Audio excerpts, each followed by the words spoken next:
Hey, River Scene Magazine fans, Lonnie Stevenson here. I am in the home of Jay and Jerry Coombs. Jay is with us today. Jerry's missing. She's out running around or something. So Jay has some interesting information that you've been sharing with us, some archives, a treasure chest of Lake Havasu history, because your dad, Joe Coombs, was very instrumental in Havasu's early days. My dad was the president of Tri-County Engineering at the time. And this is a sign from the very first That's office. That's the first sign, yeah. Yeah. He worked closely, shoulder to shoulder with C.V. Wood. C.V. Wood being the master planner of Havasu. My dad's company, they did the engineering and the construction management, and basically built, designed and constructed Havasu's infrastructure. The roads, the utilities, and what have you.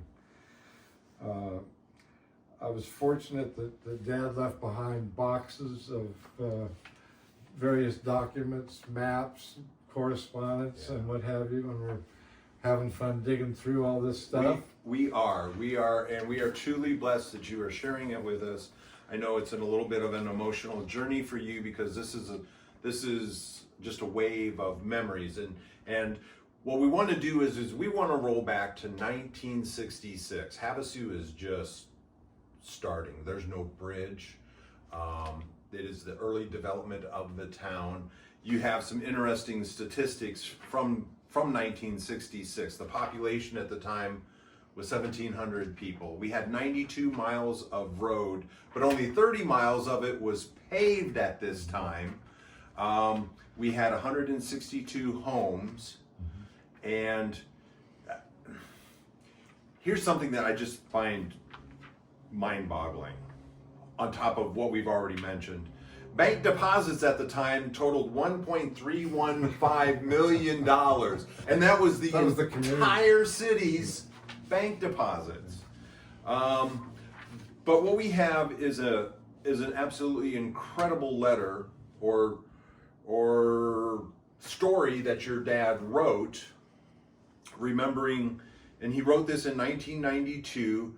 You think he wrote this as kind of a memory of C.V. Wood, who had just recently passed away, and just was kind of sharing some thoughts on paper to C.V. Wood and the early beginnings of Havasu. Is that correct? That's correct. Yeah.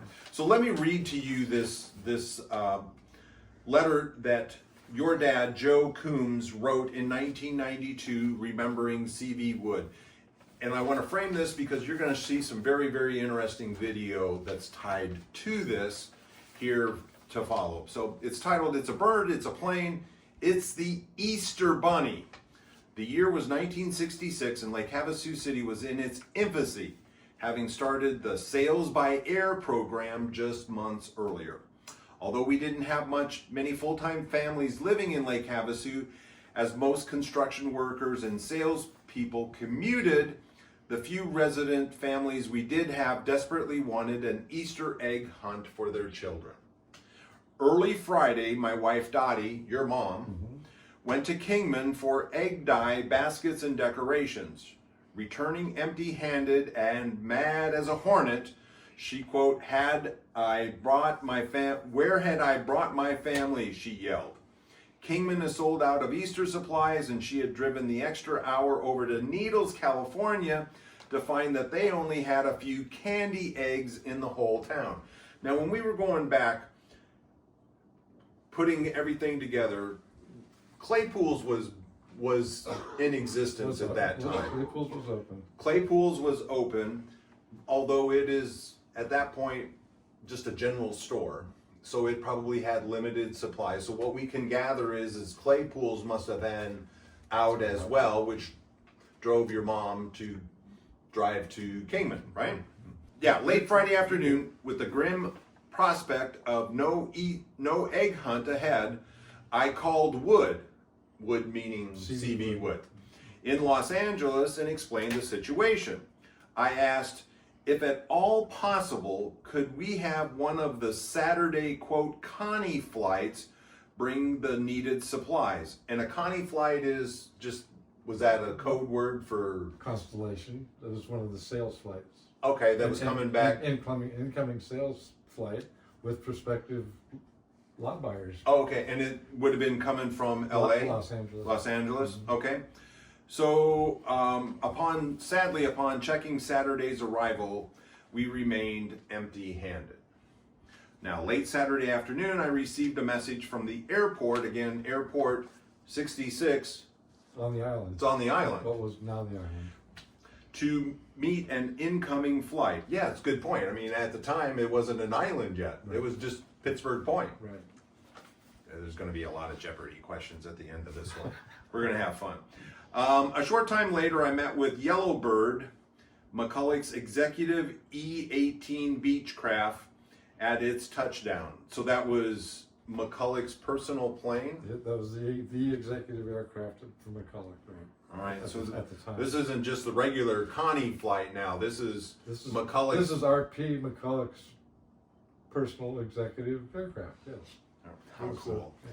After the engine stopped, out stepped C.V. Wood, and behind him, Jim Darling, the company pilot, unloading 30 dozen eggs, boxes of dye, baskets, stuffed rabbits, and every other Easter decoration imaginable. Now again, 1966, Easter eggs we colored them. We put them in those tablets of the vinegar and dipped them in the different bowls of color, and it was a lot simpler time, right? I mean, we quickly spread the word and arranged a big party at our house that night with Wood as the guest of honor. And you said your house at the time was on Sabino Drive. Eggs were cooked, again, the good old days, no plastic eggs yet. We're hard boiling our eggs, colored and decorated, and about 2 or 3 a.m., with the aid of car headlights, the eggs were hidden amongst the black varnish rocks and creosote bushes that surrounded our house. And apparently no rattlesnakes. Not yet. Well, it was rattlesnake season. Right? So shortly after sun came up on Sunday morning, there were a dozen kids enjoying Lake Havasu City's first Easter egg hunt. Wood had so much fun, he declared that it would be an annual event, and sure enough, Lake Havasu City had a big Easter egg hunt at the sod farms on Pittsburgh Point for years to come. So again, for people today that don't understand, the sod farm was out on Pittsburgh Point, which is the island now. Right. And the other rabbit hole, no pun intended with Easter, the sod farm was part of the irrigation district that was instrumental in putting the infrastructure in Havasu together. Right. And when we say sod farm, we can really tell who the newcomers are to the old timers in Havasu, because nobody remembers the sod farm that wasn't here in the late 60s, early 70s. Right? Right. So anyway, courtesy of Jay and his wife Jerry Coombs, we are going to bring to you home video of this very first Easter egg hunt.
All right, well, that was fun watching old home movies. What do you remember anything from this film that?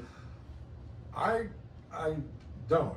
I think I was out boating at the time. I was 16 years old. I mean, you're a and teenager. You got cooler things I to was do. probably on the lake. I had the keys to the boat, and I was probably out on the lake. Yeah.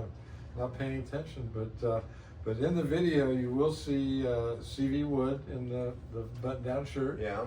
My mom and my sister, and I have to apologize. I can't identify the other children. I understand Rick Kingsbury's younger sister was there, Yeah. one of the Havasu families at the time. But other than that, I can't. I don't have any direct memory of this. At 16, I wouldn't be surprised that you weren't in it Paying attention. and out with the posse. And again, so let's highlight 16 at the time. There was 49 high school students according to the stats, but when we say high school students, you were being bused I was a sophomore in high school at the time, and we were bused to Kingman. going to Kingman. Yeah. I graduated from Kingman in 1968. Fun stuff. Well, Jay has got some incredible stuff. Please stay tuned here to River Scene Magazine. We are going to go down. We're going to talk more about the sod farm. Behind me is one of the original maps that's actually got each stone numbered and labeled. That was kind of like the blueprints for reassembling. I call it the key to the puzzle. Key to the puzzle. How to put it back together. Um, Where they go. Yeah, we have gone and we have unearthed some incredible documents. Some things we're kind of both learning at the same time, some memories for you, and just a lot of really cool early Havasu stuff. And we're going to be bringing that to you later on. For now, everyone have a fantastic Easter. We appreciate each and every one of you. We appreciate you all supporting River Scene Magazine and being your one source for everything Havasu for the last 10 years. Jay, appreciate you guys. We are going to have some more fun. Stay tuned for some more video, and you all have a fantastic Easter.